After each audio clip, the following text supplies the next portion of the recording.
നമസ്കാരം. പാലക്കാട് SDPI-യുമായാണ് UDF കൈകോർത്തതെങ്കിൽ നിലമ്പൂരിൽ Jamaat-e ഇസ്ലാമിയും welfare പാർട്ടിയുമായാണ് UDF-ന്റെ കൈകോർക്കൽ. ഗോൾവാക്കറുടെ ചിത്രത്തിന് മുമ്പിൽ തിരികൊളുത്തി നടുകുനിച്ചു നിന്ന സതീശന് മഴവിൽ സഖ്യത്തോട് തോന്നുന്ന പ്രേമത്തിനെ എന്തു പേരിട്ട് വിളിക്കണമെന്ന് നിലമ്പൂരുകാർ തന്നെ തീരുമാനിക്കട്ടെ. വർഗീയ കാടുകൾ പൊളിഞ്ഞടങ്ങിയപ്പോൾ സ്വരാജിനെതിരെ ഇറക്കിയ ഹിന്ദു മഹാസഭാ നാടകവും ഭൂം. വാർത്തയിലേക്ക്. സ്വരാജിന് LDF-ന് ഹിന്ദു മഹാസഭയുടെ പിന്തുണ. ഗോഡ്സയെ പൂജിക്കുന്ന സംഘടനയാണ്. ചിതാഭസ്മം ഇന്നും അവരുടെ ഓഫീസിൽ സൂക്ഷിക്കുന്നുണ്ട്. അങ്ങനെ ഗാന്ധിയെ കൊന്ന ഗോഡ്സയുടെ സംഘടനയുടെ പിന്തുണ സ്വരാജിന് എന്നൊക്കെ പറഞ്ഞാണ് തോൽവി ഭയന്ന് സ്വരാജിനെ UDF വെട്ടുക്കിളികൾ, സൈബർ കൂട്ടങ്ങൾ ഇന്നലെ രാത്രിയൊക്കെ വേട്ടയാടിയത്. എന്നാൽ സത്യം പുറത്തു വന്നിരിക്കുന്നു. UDF-ഉം BJP-യും തയ്യാറാക്കിയ തിരക്കഥകൾ പൊളിഞ്ഞടങ്ങുകയാണ്.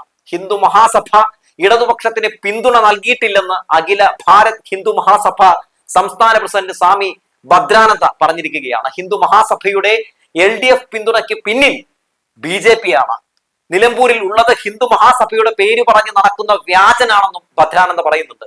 സംഘടനയുമായി ആധികാരികമായി ബന്ധമുള്ള വ്യക്തിയല്ല പിന്തുണ പ്രഖ്യാപിച്ചതെന്നും വിമത സംഘടനകളുടെ പേര് പറഞ്ഞ് നടക്കുന്ന സ്വന്തം പേരിൽ നിരവധി കേസുകളുള്ള വ്യക്തിയാണെന്നും സ്വാമി ദത്താത്രേയെ കുറിച്ച് ഭദ്രാനന്ദ പറയുന്നുണ്ട്. ഒട്ടുമിക്ക മാധ്യമങ്ങളും ഇത് റിപ്പോർട്ട് ചെയ്തിട്ടില്ല കേട്ടോ. അപ്പൊ പിന്നെ എന്തിന് ഒരു കള്ളസ്വാമി ഇറക്കി ഇങ്ങനെ ഒരു നാടകം എന്ന് പലരും ചിന്തിക്കും. അതിനുള്ള ഉത്തരമാണ് ഈ വാർത്ത. നാട്ടിലെ സകല വർഗീയവാദികളും അരാഷ്ട്രീയവാദികളും UDF സ്ഥാനാർത്ഥിയെ പിന്തുണയ്ക്കുമ്പോൾ മതേതര കേരളത്തിലെ സാംസ്കാരിക നായകന്മാരും സ്കൂൾ ടീച്ചർമാരും കുട്ടികളും തൊഴിലാളികളും ആബാലവൃത്തം ജനങ്ങളും സഖാവ് സ്വരാജിന് പിന്നിൽ അണിനിരക്കുന്ന മനോഹരമായ ഒരു കാഴ്ചയാണ് നിലമ്പൂരിലെ ഉപതെരഞ്ഞെടുപ്പിൽ നമ്മൾ കണ്ടുകൊണ്ടിരിക്കുന്നത്, അല്ലെ? അതാണ് ഇപ്പോൾ കാണാൻ കഴിയുന്നത്.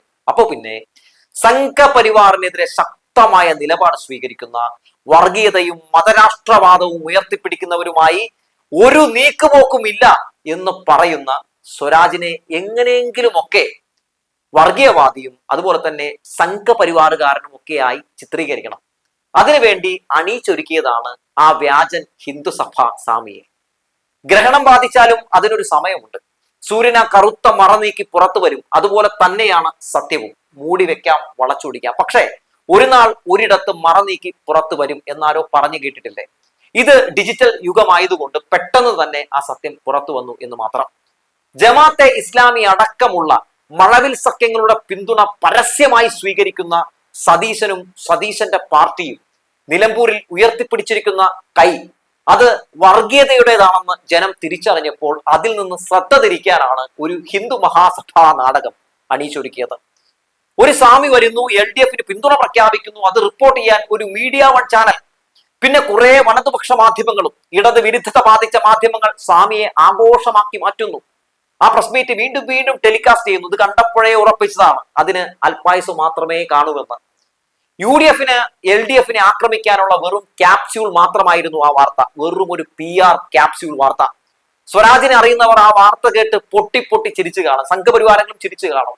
അത്തരം വാർത്തകൾ സ്വരാജിനെ കൂടുതൽ അറിയാൻ ഉപകരിച്ചു എന്നുള്ളതാണ് ഒരു വലിയ യാഥാർത്ഥ്യം. ഒപ്പം UDF-ന്റെ വർഗീയ നിലപാടുകളും കൂടുതൽ ജനങ്ങളിലേക്ക് എത്തി എന്നുള്ളത് മറ്റൊരു വാസ്തവമാണ്. ജയിക്കാൻ എന്ത് നെറുകേടും കാണിക്കുന്ന ഒരു മുന്നണിയായി UDF മാറിയെന്ന് ജനങ്ങളെ അവർ വീണ്ടും വീണ്ടും ബോധ്യപ്പെടുത്തുകയാണ്. ഒരു വർഗീയവാദിയുടെയും വോട്ട് വേണ്ട എന്ന് LDF പറയുമ്പോഴും നോക്കൂ, സ്വാമി വിജയരാഘവൻ സഖാവിന് ഒപ്പം ഇരിക്കുന്ന ചിത്രം കണ്ടില്ലേ എന്ന് പറഞ്ഞാണ് പുതിയ സൈബർ വേട്ടയായിട്ട് രംഗത്തേക്ക് ഇറങ്ങിയത്. CPM-ന്റെ ഓഫീസിലേക്ക് തൊപ്പി ധരിച്ചവർക്കും കൊന്ത ധരിച്ചവർക്കും പൂണൂര് ധരിച്ചവർക്കും എന്നല്ല, ആർക്ക് വേണമെങ്കിലും എപ്പോൾ വേണമെങ്കിലും കയറി ചെല്ലാമെന്നേ. ഏത് സഖാവിനൊപ്പം നിന്ന് വേണമെങ്കിലും ഫോട്ടോ എടുക്കാം. അതിനൊന്നും ഒരു വിലക്കില്ല. അതിന് ആർക്കും വിലക്ക് കൽപ്പിച്ചിട്ടില്ല. സന്ദർശിക്കാൻ വരുന്നവർക്ക് ചിത്രമെടുക്കാം. പക്ഷേ അതിനെയൊക്കെ വളച്ചൊടിച്ച് ഒരു കള്ളത്തെ സത്യമാക്കാൻ എന്തൊക്കെ നാടകങ്ങളാണ് UDF കാണിച്ചു കൂട്ടിയത് ഇന്നലത്തെ പാതിരാത്രി. എന്നിട്ട് ഇപ്പൊ എന്തായി? എല്ലാം അടങ്ങിയിരിക്കുന്ന കാഴ്ച. RSS നേതാവ് വത്സൻ തില്ലങ്കരി ഒരിക്കൽ UDF-നെ പറ്റിയും ജമാഅത്ത് ഇസ്ലാമിയെ പറ്റിയും ഒക്കെ പറഞ്ഞ ഒരു കാര്യമുണ്ട്. ഞാൻ ഓർമ്മിപ്പിക്കാം. ജമാഅത്ത് ഇസ്ലാമിയായി RSS ഒരു വാക്ക് തർക്കമെങ്കിലും അല്ലെങ്കിൽ ഒരു വാക്ക് തർക്കത്തിലെങ്കിലും ഏർപ്പെട്ടതായിട്ട് നിങ്ങൾക്കറിയാമോ? മുസ്ലിം ലീഗ് RSS-ഉമായി ഒരു സംഘർഷത്തിൽ ഏർപ്പെട്ടതായി നിങ്ങൾക്ക് എവിടെയെങ്കിലും കേട്ടിട്ടുണ്ടോ എന്നാണ് അന്ന് വത്സൻ തില്ലങ്കരി പറഞ്ഞത്. ഇനി UDF ജമാഅത്ത് ഇസ്ലാമിയായിട്ടുള്ള കൂട്ടുകെട്ട് വിഷയത്തിൽ അധികം വിശദീകരണം ആവശ്യമില്ല എന്ന് എനിക്ക് തോന്നുന്നു. എല്ലാവരുടെയും സംശയം ഇവിടെ അവസാനിച്ച് കാണാനാണ് സാധ്യത. 2026 നിയമസഭാ തെരഞ്ഞെടുപ്പിൽ മതരാഷ്ട്രവാദികളായ ജമാഅത്തെ ഇസ്ലാമിയുടെ രാഷ്ട്രീയ സംഘടനയായിട്ടുള്ള വെൽഫെയർ പാർട്ടിക്ക് UDF മത്സരിക്കാൻ ഒരു സീറ്റ് കൊടുത്താലും അതിശയിക്കാൻ ഒന്നുമില്ല. സംഘപരിവാറായും ജമാഅത്ത് ഇസ്ലാമിയായും വെൽഫെയർ പാർട്ടിയുമായും SDPIയുമായും കാസയായും എന്തിന് ഈ നാട്ടിലെ എല്ലാ വർഗീയ ശക്തികളുമായും ചങ്ങാത്തം കൂടി നടക്കുന്ന തരത്തിനനുസരിച്ച് നിലപാട് മാറ്റുന്ന UDF സത്യത്തിൽ സവർക്കറെ പോലും തോൽപ്പിക്കും എന്നാണ് ഒറ്റ വാക്കിൽ പറയാനുള്ളത്. മതരാഷ്ട്രവാദികളായ ജമാഅത്തെ ഇസ്ലാമിയുടെ രാഷ്ട്രീയ മുഖമായ വെൽഫെയർ പാർട്ടിയെ UDFൽ അംഗമാക്കുന്നതിനും നിലമ്പൂർ ഉപതെരഞ്ഞെടുപ്പിൽ പിന്തുണ നേടിയതിനുമെതിരെ രൂക്ഷ വിമർശനവുമായി സുന്നി സംഘടന രംഗത്ത് വന്നിട്ടുണ്ട്.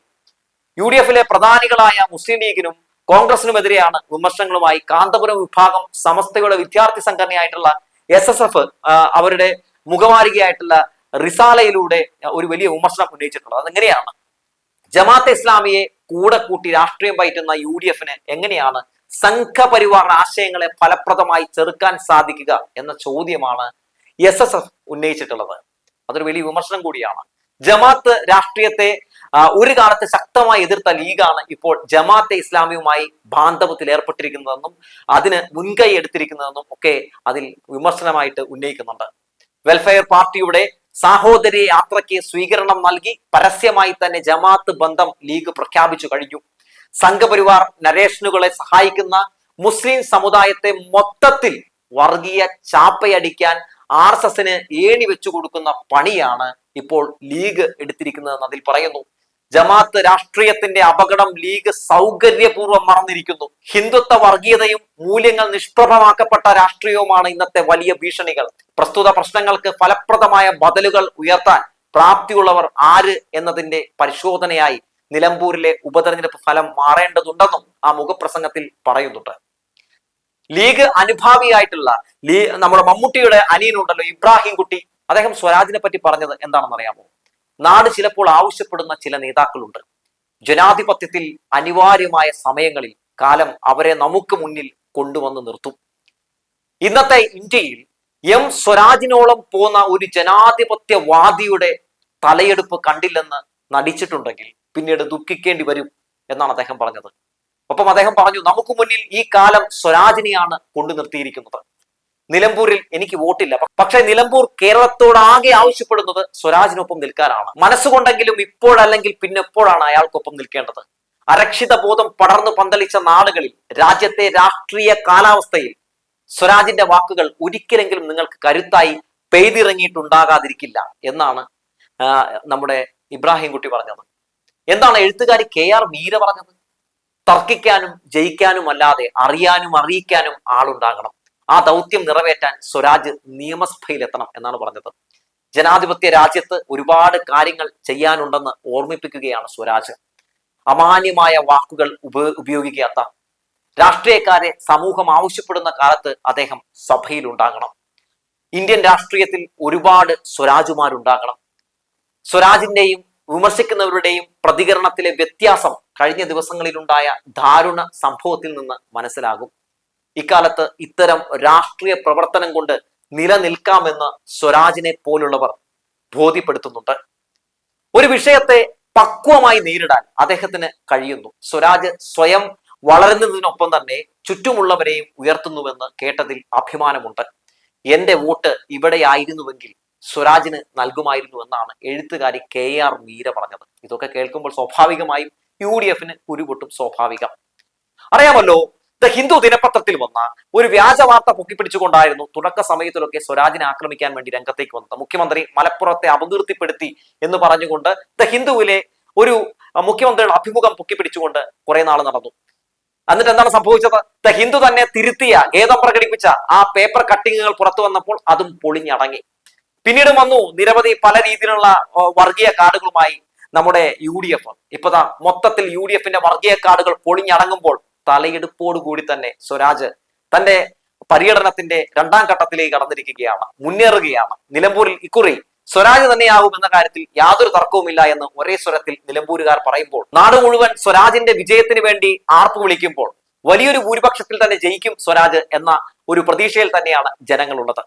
ജനാധിപത്യ മൂല്യങ്ങൾ ഉയർത്തിപ്പിടിക്കാൻ, മതേതര മൂല്യങ്ങൾ ഉയർത്തിപ്പിടിക്കാൻ അയാൾ സഭയിൽ വേണം എന്ന് പറഞ്ഞു വെച്ചുകൊണ്ട് നിർത്തുകയാണ്.